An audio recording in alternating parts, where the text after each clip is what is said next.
Hello दोस्तों, आज की इस वीडियो में हम देखेंगे और समझेंगे कि कैसे हम समर के समय में अपने घर का बिजली का बिल जो है वो कैसे कम कर सकते हैं।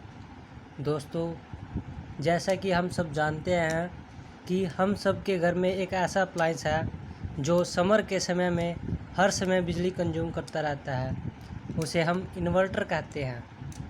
इन्वर्टर हमारे घर में सभी के घरों में है। किसी के घर में सिंगल बैटरी का है, किसी के घर में डबल बैटरी का है और किसी के पास उससे भी बड़ा है। तो दोस्तों, आज मैं आपको बताऊंगा कि कैसे आप लोग अपने घर में बिजली के बिल को कम करने के लिए क्या कर सकते हैं। दोस्तों, जैसा कि हम जानते हैं कि समर के समय में ज़्यादातर पावर कट होते ही रहते हैं, क्योंकि समर में ज़्यादा इलेक्ट्रिसिटी पर लोड रहता है तो ब्रेकडाउन होते ही रहते हैं। तो पावर कट की वजह से हमारी बैटरीज जो हैं डाउन हो जाती हैं।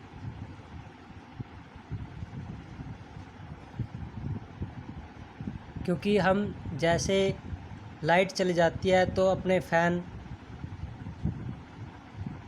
टीवी और जो बल्ब है या कूलर वगैरह है वो बैटरियों पे से ऑपरेट करते हैं। क्योंकि पावर कट लंबा होने से बैटरी कंज्यूम होती है और जैसे ही लाइट आती है तो बैटरी चार्ज हो होती हैं। अब मान लो आपकी बैटरी सिंगल बैटरी है और 150 एम्पेयर आवर की है और आपने उससे 20 एम्पेयर कंज्यूम करने स्टार्ट किए हैं। जैसे मान लो आपने 2 फ़ैन उससे ऑपरेट किए हैं जब पावर कट है, तो 2 फ़ैन आपके अप्रोक्सीमेट, एक फ़ैन मान लो आपका 60 वाट का है तो ये 5 एम्पेयर लेगा, क्योंकि 12 वोल्ट से ले रहा है। 12 वोल्ट की आपकी बैटरी है और 5 एम्पेयर लेगा, तब 60 वाट उसके बन जाते हैं। तो ऐसे में दोस्तों आपने 2 फ़ैन उसको ऑपरेट किए हैं तो 10 एम्पेयर बन जाते हैं आपके फ़ैन के, और अप्रोक्सीमेट 3 से 4 एम्पेयर जो है वो इन्वर्टर के ट्रांसफार्मर में लॉस होते हैं, जो कि कंसीडर करने पड़ते हैं, क्योंकि बैटरी की लॉन्ग लाइफ और उसका बैकअप कितना है ये इन्वर्टर की एफिशिएंसी पर ही डिपेंड करता है।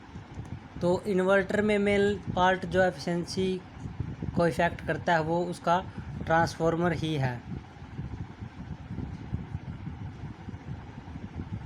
क्योंकि उसी को ही लाइट जो है डीसी की लो वोल्टेज से एसी में ज़्यादा वोल्ट में कन्वर्ट करता है। 12 वोल्ट डीसी होती है उसे 220 वोल्ट एसी में कन्वर्ट करके देता है, और उधर ही वो ऐसा करता है जब उसमें 220 वोल्ट एसी हम देते हैं तो वो बैटरी चार्ज करने के लिए 14 वोल्ट डीसी बैटरी को देता है। तो दोस्तों, ये तो इन्वर्टर के बारे में है और ये उसकी एफिशिएंसी है, एफिशिएंसी के बारे में है। जितनी ज़्यादा एफिशिएंसी होगी इन्वर्टर की उतना ही आपके इन्वर्टर लॉस कम होंगे और बैटरीज़ की लाइफ अच्छी होगी, क्योंकि जब वो आउटपुट लेता है तब भी वो एक्स्ट्रा एम्पेयर कंज्यूम करेगा और जब वो चार्ज करेगा तब भी वो एक्स्ट्रा एम्पेयर कंज्यूम करेगा। तो जो आपके चार्जिंग के एम्पेयर बढ़ते हैं वो आपके बिजली के खर्च को भी बढ़ाते हैं। तो हम बात कर रहे थे फ़ैन्स की। जैसे हमने 2 फ़ैन ऑपरेट किए और पावर कट रहा हमारा 4 घंटे का, तो 4 घंटे हमने बैटरी से ले लिए अपने 14 एम्पेयर। 14 एम्पेयर 4 घंटे तक लेने से उसकी कितनी भी एम्पेयर हमने कंज्यूम कर लिए 56। तो 56 एम्पेयर हमने उससे कंज्यूम कर लिया है, तो 150 एम्पेयर आवर की हमारी बैटरी थी और उससे हमने 56 एम्पेयर अभी कंज्यूम कर लिए हैं। तो उसमें कितने एम्पेयर बचे? 94 एम्पेयर उसके बच गए। जैसे ही आपकी लाइट आएगी वो 56 एम्पेयर जो हमने लाइट ना होने पर कंज्यूम किए थे वो अब बैटरी हमारी लाइट से लेगी। यानी कि अब ये 56 एम्पेयर बैटरी आपके एनर्जी मीटर से लेगी। यानी कि जो हमने लाइट ना होने पर बैटरीज से बिजली कंज्यूम की है उसका बिल हमें लाइट आने पर देना पड़ेगा। यानी कि वो लाइट जो हमने बैटरी से पावर कट के समय कंज्यूम की वो बैटरी से लॉस हो गई और उसे हमें दोबारा चार्ज करने के लिए वो पावर एनर्जी मीटर से चाहिए। अब इस 56 एम्पेयर को बैटरी लेगी और उसके साथ ही इन्वर्टर के चार्जिंग लॉस भी होंगे, जिस वजह से हमें इन 56 एम्पेयर की बजाय उसे 70 या 75 एम्पेयर एक्स्ट्रा कंज्यूम करने पड़ेंगे, तब बैटरी 56 एम्पेयर पे चार्ज होगी। यानी कि ये जो एक्स्ट्रा है ये हमारे बिल को डायरेक्ट ही इफ़ेक्ट करने वाला है। अब ये तो हमने बात बताई थी सिर्फ 150 एम्पेयर आवर की, यानी 150 एम्पेयर आवर की जो बैटरी है, यानी सिंगल बैटरी का जो इन्वर्टर है, तो अप्रोक्सीमेट इसकी चार्जिंग 20 एम्पेयर होती है विद लॉसेस, ट्रांसफार्मर के लॉसेस के साथ। तो 20 एम्पेयर 12 वोल्ट पे हो गए 240 वाट। तो 240 वाट यानी कि 250 वाट हमारा चार्जिंग का जो है वो खर्चा होता है एक बैटरी का। जितनी भी बैटरी होंगी आप उसको जोड़ते चल जाओ। डबल बैटरी है तो 500 वाट हो गया अप्रोक्सीमेट, ट्रिपल बैटरी है 750 वाट हो गया।